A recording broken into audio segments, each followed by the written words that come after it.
Which players could the Dallas Cowboys consider trading away to pick up more draft capital?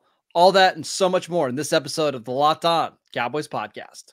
You are Locked On Cowboys, your daily Dallas Cowboys podcast. Part of the Locked On Podcast Network, your team every day. Locked On Cowboys. Locked On Cowboys. Welcome back to the Locked On Cowboys podcast, part of the Locked On Podcast Network, your team every day. We'd like to thank you for making us your first listen of the day. Today's episode is brought to you by FanDuel. Make every moment more. Right now, new customers can get $200 in bonus bets if your first bet of $5 or more wins. Visit FanDuel.com/lockedon to get started. I am your host, Marcus Mosher. You can follow me on Twitter at Marcus_Mosher. Joining me today, as always, is Landon McCool. You can check him out on Twitter at McCoolBCB. We've got a busy show today for you guys. We're going to answer your Twitter questions, including some trades that the Cowboys could potentially make to pick up some draft capital, who they could potentially try to go out and acquire, plus which positions do the Cowboys need to get younger at. I want to start with this one, though. This one from John. He wants to know, are there any players on the Cowboys roster that they could consider trading away to get draft capital for the 2024 draft?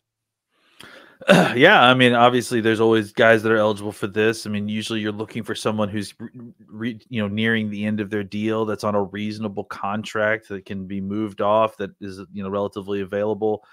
I mean, I would just caution this by saying that I don't know how much the Cowboys are going to be interested in doing that this year, just simply because of the kind of all in nature or whatever they're calling this experiment as a test is to try to see if they can make this go into the season to give Mike McCarthy and this group the best chance for this last season. So the names I'm going to suggest don't make a lot of sense in that scenario, but I think and I hate to bring up his name again, God, he's got to be sick of this already, but Brandon Cooks has got a deal that, and he's clearly is a guy who, year in, year out seems to produce no matter where he goes and what system he's in.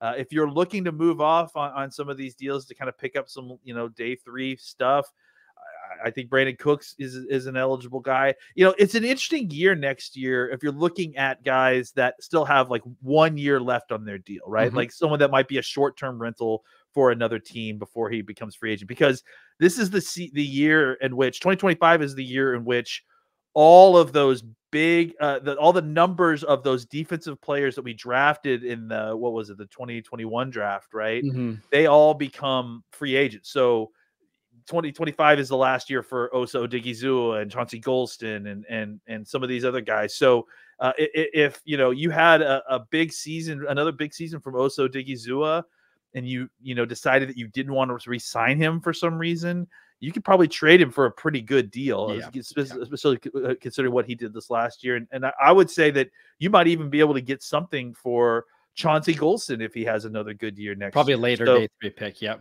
Yeah. So I think you've got guys that if you wanted to and Marquise Bell, another guy who is going to be up at that year, who's played over 60% of the snaps and probably would have played more if he had been given the shot earlier. So I think, there are guys in there that if you're looking to move off and try to gain some draft capital, they have guys in the coffers that they can trade for. It's just, I'm not sure that's the direction that this team is looking to head.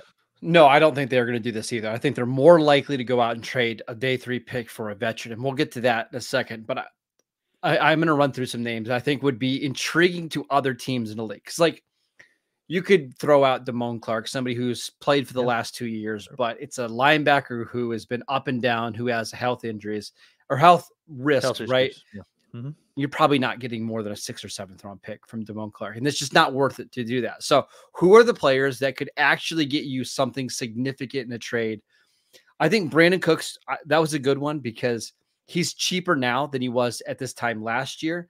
Now, I don't know if the production was better than it was last year, but I could see a lot of teams like the Buffalo Bills I think they're ready to move off Stephon Diggs. If you add Brandon Cooks, give you some speed, that makes sense. Or the Bengals, they're likely to lose T. Higgins. What if you let T. Higgins walk and you bring in Brandon Cooks at $6 million? How big of a drop-off is that? Maybe the Chiefs. We could go on and on. So that's a good one. After that, Landon, the names start to get a little wonky. And you mentioned one of them, like Oso Digizua. I think he would probably bring you the most in a trade. I would assume, I'm thinking like a second round pick for a defensive tackle who plays a bunch of snaps, who was really impactful last year. Now, are the Cowboys interested in getting a second round pick for Osa and just leaving their interior defensive line absolutely exposed? Probably not. But I would assume that he would have quite a bit of trade value left. Yeah, I mean, I think, the desire here is more about, the problem with the desire here is more of just about the Cowboys being buyers more than sellers at this point, right? So, yeah, I mean, I think in a sell-off year, Oso Digizua is a major piece of what you're considering, of looking to kind of move off and just gain, picks. But because you want to win, because you're trying to win these games, you want Osa, probably the only truly valuable interior defensive lineman that you currently have right now. You're going to want to hold on to him. So, yeah, there are definitely guys that are eligible for those kind of trades. The problem is the Cowboys are not interested in those kind of trades. All right. Right. There's one other name that I'm going to mention here, because in order for the Cowboys to make a trade, what you would need is multiple young players at that position that could help you potentially fill the absence of whoever you trade away. What about Jake Ferguson? Coming off a really, really good year. Still has 2 years left on his rookie deal. I know that would be appealing to a lot of teams.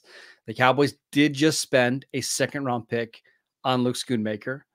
They really like John Stevens, a tight end that got hurt right before the season kicked off. He was somebody who was going to make the 53-man roster. You still have Peyton Hendershot as that third tight end. You have Sean McEwen on your practice squad.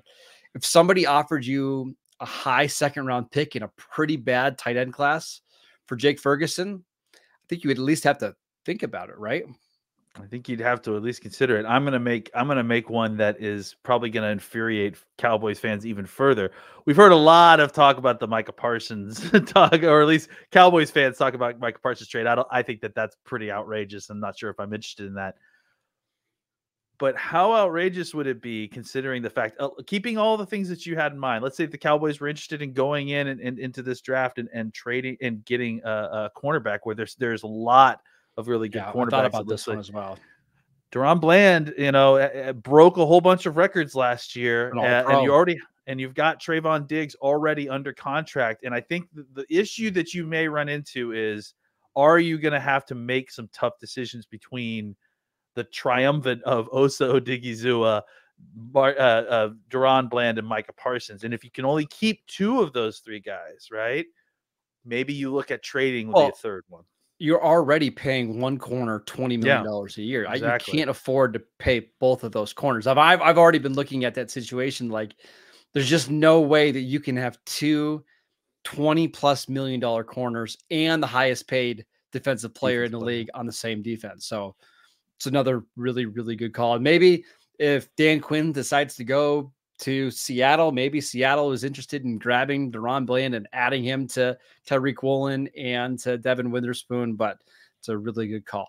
All right, let's talk about some players that the Cowboys could actually try to add through trades, because that's just far more likely than what we did in the first segment.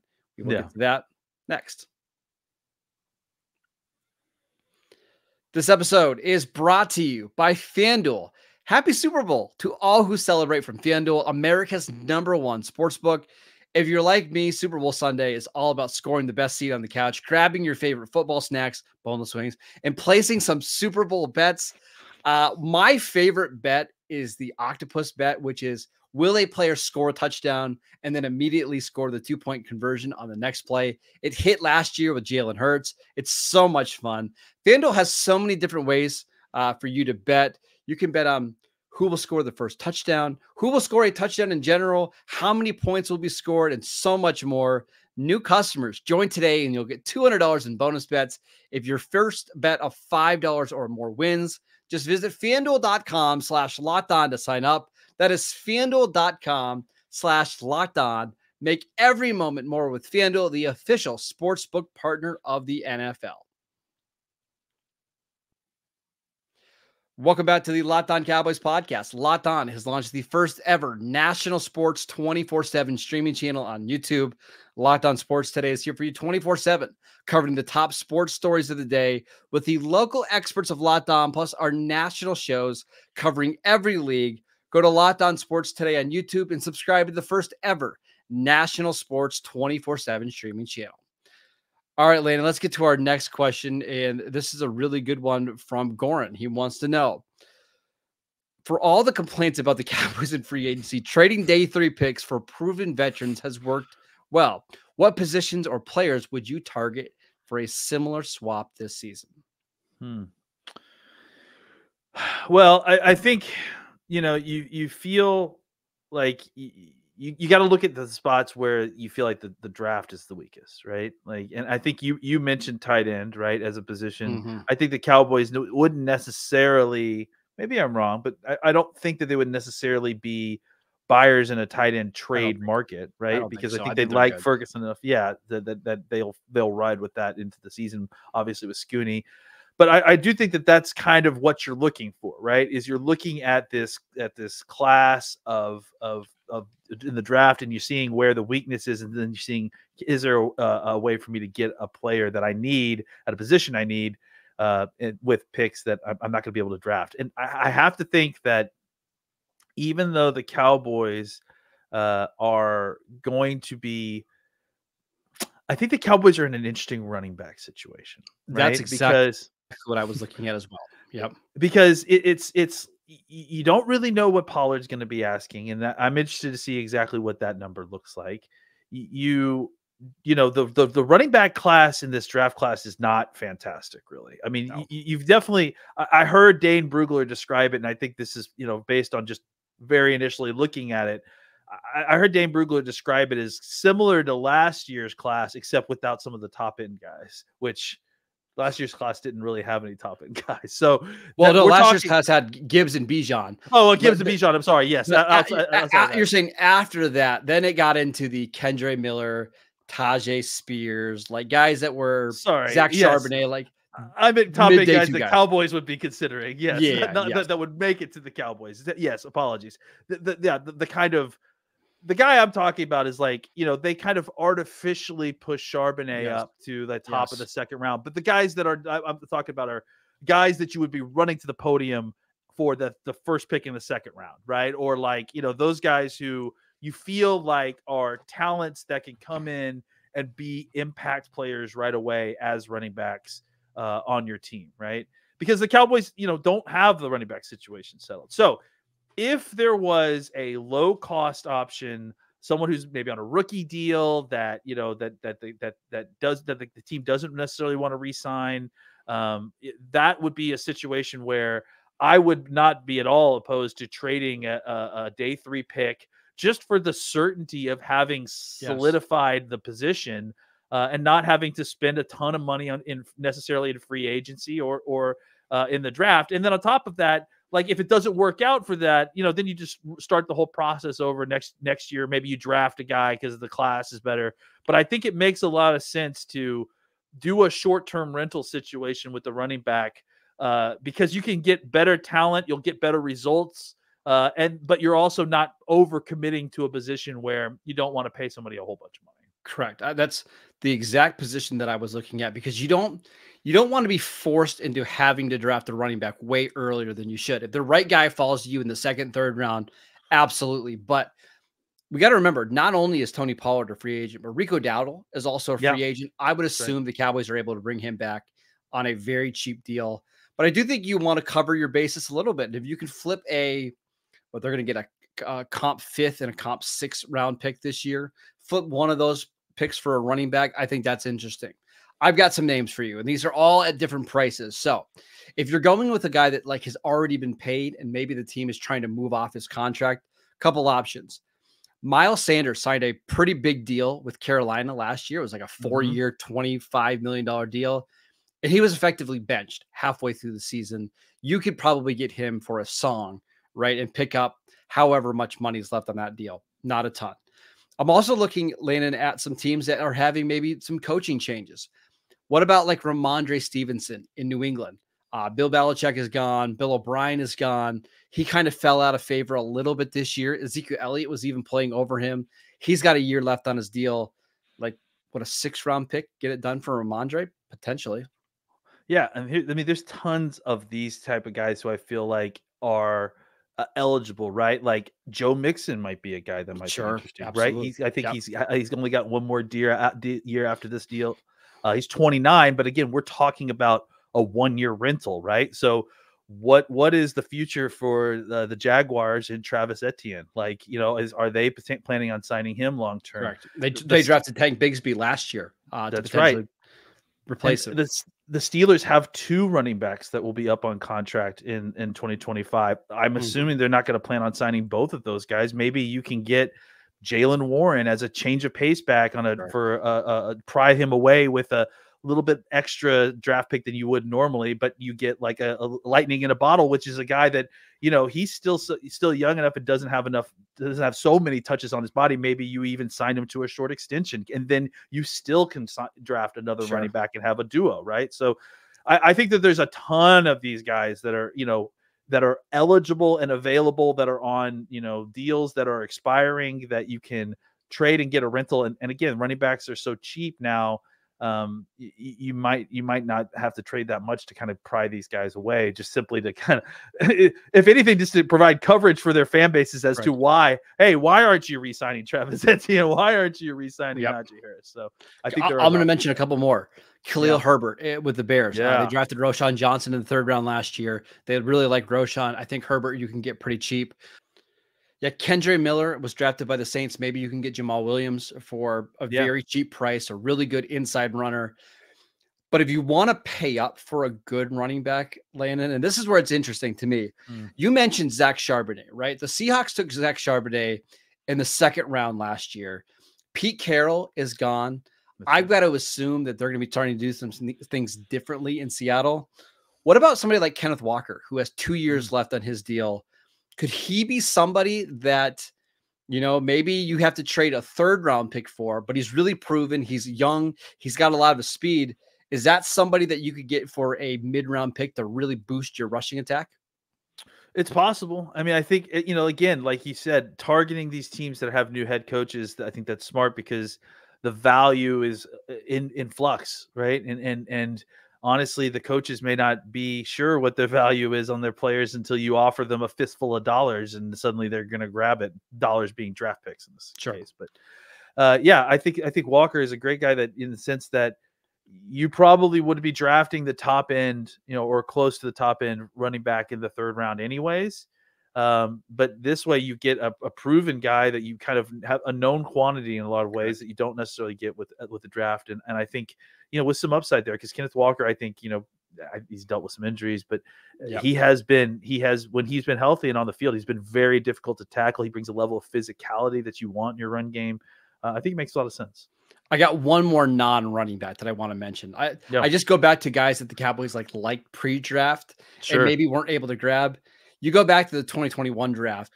Do you remember who they were going to select in the 2nd round? But they had to switch to a different guy to take Kelvin Joseph. Do you remember who they wanted? No, I don't. Trayvon Merrick, the safety from TCU. So just mentioning the Raiders, they've got a new GM, Tom Telesco. They do not have a lot of draft capital over the next couple of years. Merrick has been a good player, but they've also spent some money on safeties in free agency the last couple of years. Maybe Merrick is somebody that you get for a 5th round pick on the last year of his rookie deal. You're going to lose Curse in free agency. Maybe you want to grab another one of those do-it-all safeties to help you out there. So a lot of different options. I'm sure we'll narrow it down as we get closer to the draft. But keep an eye on running back, because I do think that's a spot where the Cowboys could go out and attract a player. All right, Landon, let's talk about which spots on the roster the Cowboys could try to get younger at this offseason. We will get to that next. This episode is brought to you by eBay Motors. Passion, drive, and patience. That's what brings home the winning trophy. It's also what keeps your ride or die alive.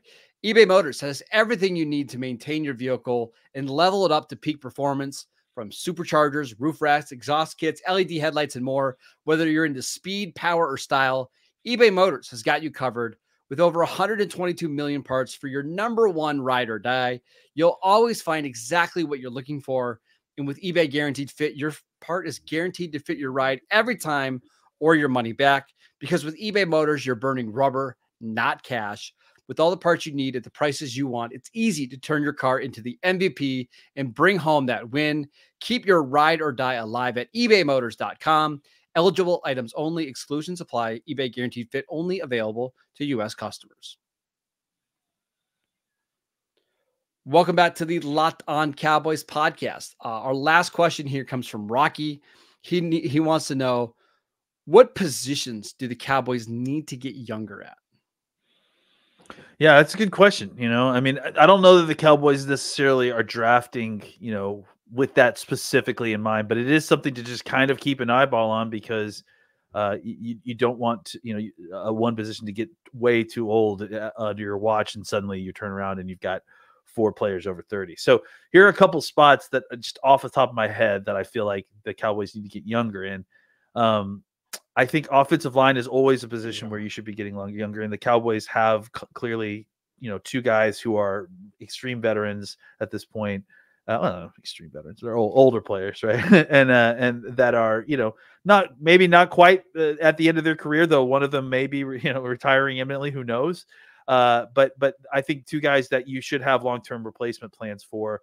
And I think that you kind of feel good a little bit about what TJ Bass showed you, and maybe as a development guy, Zach Martin probably has a couple years left, so maybe TJ Bass can develop into that guy while Zach's kind of spending his last few years. But tackle is a position that you're going to need to address very soon, if not immediately this year. Luckily, the draft lines up really well. Man, there's so many good tackles. I watched the Arizona guy. Is it Jordan Morgan?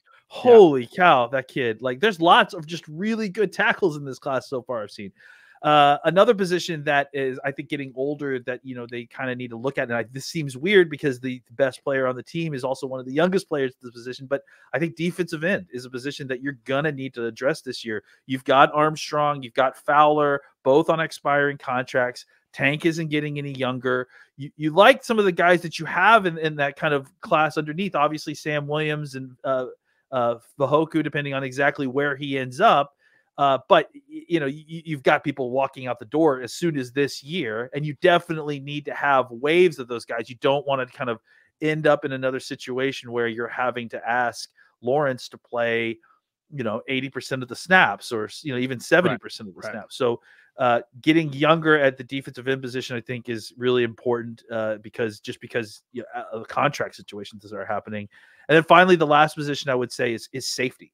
Because that's one I was going to mention as well. Yep. I think you for what you just talked about, right? We've got, expiring contracts. You've got guys who are getting older already. Donovan Wilson signed an extension, but he's, I think, 29 or 30. He'll be 29 in February, right? So you've got a 29-year-old safety and Donovan Wilson. I think Malik Hooker is 28 years old. And those guys are old, but you're getting to the point where this might be the last year of that duo together. Yeah, and you like Wanye Thomas and you like Israel Mukamu, but you also like to move those guys around a little bit. So I don't think it would be the worst idea to try to go and get maybe more of a free safety, right? Someone that could eventually, you could angle as a Hooker replacement. And then maybe what you do is you just start playing Hooker down a little bit more, right? Just because he has that kind of versatility. So having another guy that can play on the back end, I think, would really help a room that, if you blink, you'll turn around and it'll be 2025 and you'll have 3 safeties all at the age of 29 or 30 years old. I'm just going to mention running back because I Tony Pollard was 26. Rico Dowdle, I think, is 25 or 26. You remember Rico Dowdle was in the league for 4 years. This was the first year he got to play, right? So usually you want to have at least one player that's 21, 22 that has some fresh legs. That's the only other position. Yeah. Come on now. He's a fullback. He's his own position. We shouldn't count him in the running. Yeah, that's fair. But I agree. I think safety is the one to me that I think they've got to get a little bit younger at. And then offensive line, there's just not many teams in the NFL that have multiple starters that are over the age of 32, 33. The Cowboys are one of them. You'll take it because it's Tyron Smith and Zach Martin, but you would also like to get a little bit younger if possible, especially with some of those backups. So that is it for today's show. We want to thank you for making Locked On Cowboys your first listen every single day. Go check out the channel on YouTube. We post videos every single day over there. Go download the podcast wherever you get your podcasts. We are free and available on all platforms. Go follow Landon on Twitter at McCoolBCB. I'm at Marcus_Mosher, and we will see you right back here tomorrow.